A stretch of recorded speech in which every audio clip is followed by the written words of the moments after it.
कहानी की शुरुआत में हम एक कपल को देखते हैं जो दोनों अपनी कंट्री से इलीगल भाग रहे थे, क्योंकि ये दोनों जिस कंट्री में रह रहे थे वो कंट्री काफी वक्त से अपने आसपास के मुल्कों से जंग लड़ रहा था, जिसकी वजह से सारे मुल्क में खाने की कमी होने लगी थी। जिसके बाद सरकार ने अपने ही लोगों पर जुल्म शुरू कर दिया ताकि खाने की कमी को खत्म किया जा सके। इसी वजह से मियाँ और निको अपनी बच्ची को नहीं खोना चाहते और अब अपनी जान बचाने के लिए ही वो दोनों इलीगली उस मुल्क से भागकर आइलैंड की तरफ जा रहे थे। अब इसके कुछ देर बाद हम देखते हैं कि उनका एजेंट उन्हें एक कंटेनर में ले जाकर बिठा देता है। असल में ये सभी कंटेनर शिप से होते हुए आइलैंड जाने वाले थे। उस कंटेनर में मियाँ और निको के अलावा और भी कई लोग मौजूद थे जो कि उस मुल्क को छोड़कर भाग रहे थे। मियाँ तो 9 महीने की प्रेग्नेंट औरत है जो कि आने वाले किसी भी दिन में एक बच्चे को जन्म दे सकती है। खैर, अब कुछ वक्त के बाद उनका कंटेनर ट्रक से होता हुआ पोर्ट के पास पहुंच जाता है, जहां उस कंटेनर का दरवाजा एकदम से खोल दिया जाता है, जिसके खुलते ही कई सारे लोग एकदम से उस कंटेनर में दाखिल होने की कोशिश करते हैं और उसी शोर में मियाँ और निको का रास्ता अलग हो जाते हैं, जिसके बाद निको को मजबूरन दूसरी कंटेनर में जाना पड़ता है।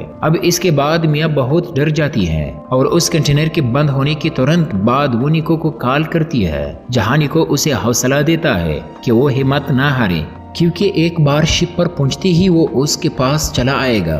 निको के इस दिलासे से कहीं जाकर मियाँ कुछ शांत होती है। कुछ वक्त के बाद मियाँ का कंटेनर उस पोर्ट पर पहुंचता है जहां से उनका शिप सफर करने वाला था, लेकिन इससे पहले उन्हें चेक पॉइंट से गुजरना था जहां पर पुलिस उस कंटेनर की तलाशी लेने वाली थी। अब जैसे ही एक पुलिस अफसर उस कंटेनर को खोल कर देखता है तो उसे वहां पर कोई नहीं देखता। असल में उस कंटेनर के अंदर एक सीक्रेट जगह था जहां वो सारे लोग छुपे हुए थे, लेकिन वो पुलिस अफसर भी चालाक था और उसे पता था कि लोग उस सीक्रेट जगह में छुपे हुए हैं, इसलिए वो उन लोगों को खुद से बाहर आने की धमकी देता है, नहीं तो वो उन्हें गोली मार देने वाला था। और तब ही डर के मारे एक औरत उस सीक्रेट जगह से बाहर आ जाती है, लेकिन उससे पहले कि वो औरत उस जगह से बाहर आती, मियाँ वहाँ रखे 2 बड़े बॉक्स के ऊपर चढ़ चुकी थी, जिसे नीचे खड़े लोग उसे देख न पाए। लेकिन उस पुलिस अफसर ने उस सीक्रेट जगह की खुलती ही वहाँ खड़े सभी लोगों, चाहे बड़े हो या बच्चे हो, सबको एक एक कर गोलियों से मार दिया।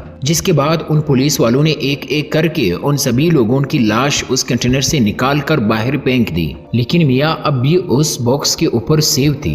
अब कुछ देर बाद वो सभी पुलिस वाले उस कंटेनर से निकलकर उसे बंद कर देते हैं और मियाँ अब भी डरी हुई उस कंटेनर में ही बैठी हुई थी। अब थोड़ी देर बाद मियाँ के कंटेनर्स को शिप पर लोड कर दिया जाता है और मियाँ की शिप आयरलैंड की तरफ निकल पड़ती है, जहाँ मियाँ उस कंटेनर में बैठी बैठी वहाँ पड़े कुछ सामान को चेक करती है, जहां उसे कुछ खाने का सामान, ड्रिल मशीन और फोन जैसी कुछ चीजें मिलती हैं। अब रात होने के बाद मियाँ को नींद आ जाती है और वो सो जाती है। तब ही आधी रात को मियाँ की एकदम से नींद खुलती है, क्योंकि उसका कंटेनर जोर जोर से हिल रहा था और जैसे ही वो कंटेनर में बने एक चीज से बाहर दिखती है तो उसे पता चलता है कि असल में उसका शिप समंदर के बीच एक तूफान में फंसा हुआ है। लेकिन ये तूफान उनकी तरफ बढ़ती ही बड़ा हो जा रहा था और आखिर में वही होता है जिसका डर था, वो पूरा शिप ही तबाह हो जाता है, जिसकी वजह से शिप पर रखे सब ही कंटेनर एक के बाद एक समंदर में गिरते जा रहे थे। और जैसे ही मियाँ का कंटेनर पानी में गिरता है तो मियाँ को एक जोर से झटका लगता है, जिसकी वजह से उसके सर पर चोट लगती है और वो वही बेहोश हो जाती है। अब कुछ देर बाद मियाँ की आंख खुलती है, तब ही वो देखते हैं कि उस कंटेनर के सब ही बॉक्स इधर उधर बिखरे पड़े हुए हैं, साथ ही उस कंटेनर में थोड़ा बहुत पानी भी अंदर आया है। उसके बाद जब मियाँ उस कंटेनर की छत से बाहर दिखती है तो उसे चारों तरफ सिर्फ समंदर ही समंदर दिखाई देता है। ये सब देखकर मियाँ बहुत डर जाती है और अपना फोन निकालकर अपनी पति निको को कॉल करने की कोशिश करती है, लेकिन उसकी फोन की स्क्रीन इतनी बुरी तरह से टूट चुकी थी कि उसका फोन काम ही नहीं कर पा रहा था। इतने में मियाँ की नजर उस कंटेनर के नीचे वाले हिस्सा पर पड़ती है, जहां उसे 2 चीज दिखाई देते हैं, जहां से लगातार पानी अंदर आता जा रहा था और अगर जल्दी से मियाँ ने उनका कुछ नहीं किया तो उसका कंटेनर डूब जाएगा। इसलिए मियाँ एक एक करके उस कंटेनर की सभी बॉक्स खुलती जा रही थी, जिनमें से किसी में प्लास्टिक बॉक्स थे, किसी में कपड़े थे, किसी में टीवी था और किसी में एयरफोन्स केबल थे और किसी में शराब की बोतल्स भी थी। तभी वो मियाँ को एक टिप मिलती है और वो उस टिप से उन दोनों चीजों को बंद कर देती है। तभी अचानक से मियाँ को बाहर से कुछ लोगों की चिल्लाने की आवाज सुनाई देती है और जैसे ही मियाँ बाहर दिखती है तब उसे मालूम पड़ता है कि ये वही कंटेनर है जिसमें निको ट्रेवल कर रहा था, लेकिन मियाँ की आंखों के सामने ही वो कंटेनर पानी में डूब जाता है। जहाँ मियाँ बार बार निको को एक दूसरे फोन से कॉल करके आगाह करने की कोशिश कर रही थी, लेकिन उसका भी कोई असर नहीं हो पाता। अब अपनी आंखों के सामने निको को मरता देकर मियाँ बिल्कुल टूट जाती है और उसके दुख का लेवल इतना बढ़ चुका था कि एक बार तो उसने अपनी जान लेने की भी सोच ली, लेकिन फिर अपने बच्चे को याद करके उसने ये ख्याल अपने मन से उतार दिया। अब सारी रात मियाँ वही सो जाती है। अब अगली सुबह जैसे ही मियाँ की आंख खुलती है तो वो देखती है कि उसके कंटेनर में और भी ज्यादा पानी भर चुका है। असल में उस टेप का कुछ खास असर नहीं हुआ था, इसलिए उस बार मियाँ उन प्लास्टिक बॉक्स से कुछ रबड़ निकाल कर उन छेदों को भर देती है, जिससे कंटेनर में पानी भरना बंद हो जाती है। जिसके बाद किसी तरह जुगाड़ करके मियाँ अंदर आई पानी को किसी और चीज के जरिए बाहर निकालने की कोशिश करती है। तभी अचानक से मियाँ की दूसरे फोन पर एक अननोन नंबर से कॉल आती है और ये कॉल निको का था, जहाँ निको उसे बताता है कि वो उस शिप पर था ही नहीं जिस शिप पर मियाँ का कंटेनर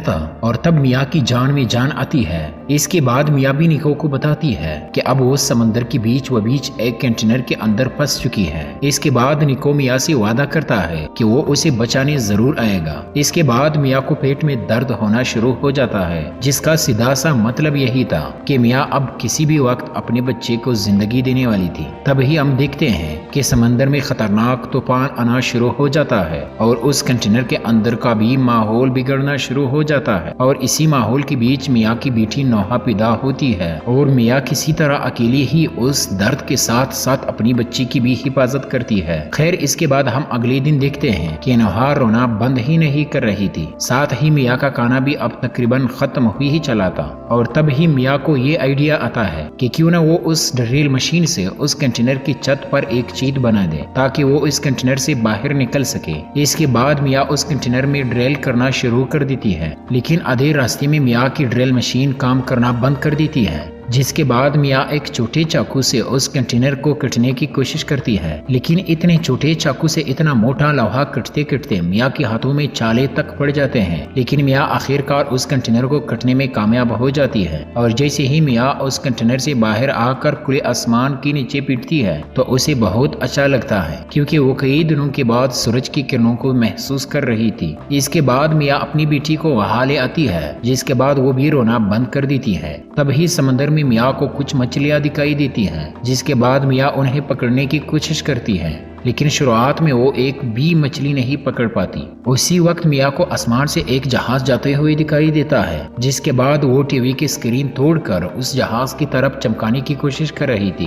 तब ही लोहे के किनारे से उसकी टांग का मांस फट जाते हैं, जिसके बाद मियाँ को बहुत ज्यादा दर्द होता है और अब खून को बहने से रोकने के लिए पहले तो मियाँ शराब से अपने जख्म साफ करती है और उसके बाद अपनी जख्म को सील देती है, जिससे मियाँ को बहुत दर्द होता है। इसके बाद मियाँ को एक आइडिया आता है कि क्यों न वो उन एयरफोन केबल से एक जाल बना ले इन मछलियों को पकड़ने के लिए, और मियाँ बिल्कुल ऐसा ही करते हैं। अब ऐसा करते करते मियाँ के खाने का इंतजाम मछलियों से होता जा रहा था और पानी का इंतजाम बारिश की पानी को जमा करके मियाँ कर ले रही थी। साथ ही नौहा दूध के सारे आगे बढ़ रही थी। अब ऐसा ही करते करते दिन बीतते जा रहे थे, लेकिन हर बैठे हुए दिन के साथ साथ मियाँ को ये नहीं समझ आ रहा था कि आखिर कब तक ऐसे ही चलता रहेगा। तभी एक रात मियाँ को निको का कॉल आता है, जहाँ वो उसे बताता है कि वो एक शिप से उसके पास आ रहा था, लेकिन उसे पुलिस ने पकड़ दिया और पुलिस से दूर भागते वक्त उसे गोली लग गई। अब उसका इतना खून बह चुका है कि शायद वो अब बच ना पाए।